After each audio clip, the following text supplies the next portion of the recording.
continue mon balisage de la vie politique française sous la Cinquième République, et je voudrais vous parler de 1969, dont j'ai déjà parlé, et de 1983. Parce que 1983 et 69 sont séparés par 14 ans. Donc, une catégorie saturnienne, autour de 14-15 ans. Et le référendum de 69 est un camouflet pour De Gaulle par rapport à son projet de réforme du Sénat, etc. Et 14 ans plus tard,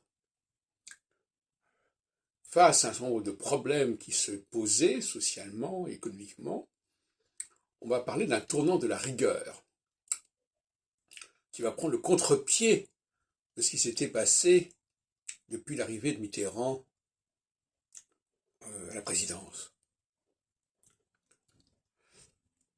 Donc il s'agit là d'un processus de réaction, de résistance, comme il y en a eu en 69. Et comme il y en aura également un en 95, également en phase équinoxiale, mais avec justement encore une fois une réaction que j'avais d'ailleurs annoncée. Je n'avais pas annoncé sous cette forme-là. Justement, le problème, c'est que on confond la cause et l'effet. L'effet E2FET. La cause est équinoxiale. La cause, c'est la volonté de réforme.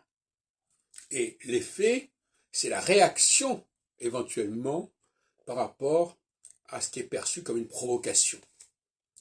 Mais c'est une réaction sociale, qui n'est pas nécessaire, qui n'est pas structurellement nécessaire, mais qui peut très bien se produire. Distinguer dans une phase ce qui est nécessaire et ce qui est contingent. De Gaulle voulait faire une réforme, il a lancé un référendum,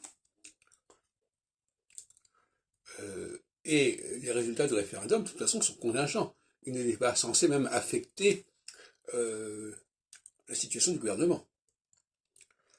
Donc c'est un phénomène épigénétique, on voudra. Et en 95, c'est pareil, la réforme Juppé a provoqué des réactions. Et on pourrait dire pour d'autres cas, comme le cas actuel de 2023, qui provoque des réactions, comme chacun sait, à propos des retraites. Alors ce n'est pas automatique, par exemple, je n'ai pas trouvé, pour l'instant, ce qui a pu se produire de cette manière 15 ans après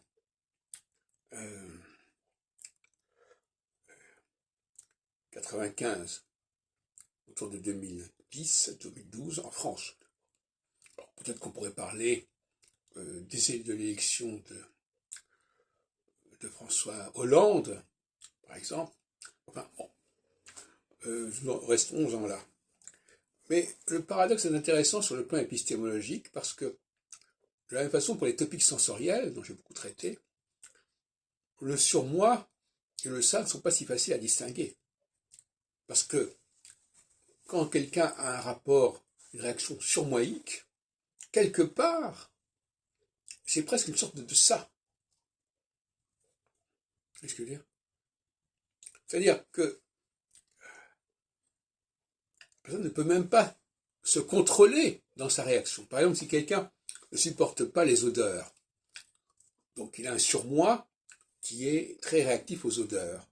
Mais ça va déclencher chez lui un ça au niveau visuel. Il va faire des grimaces, il va mettre un mouchoir sur son nez, etc. Et donc là, ça va être également une forme de perte de contrôle. Voyez-vous.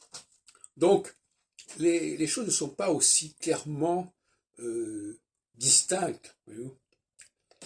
En période solsticiale, il peut y avoir de l'équinoxial. En période équinoxiale, il peut y avoir du solsticial. Dans le domaine du surmoi, il peut y avoir du ça. Dans le domaine du ça, il peut y avoir du surmoi.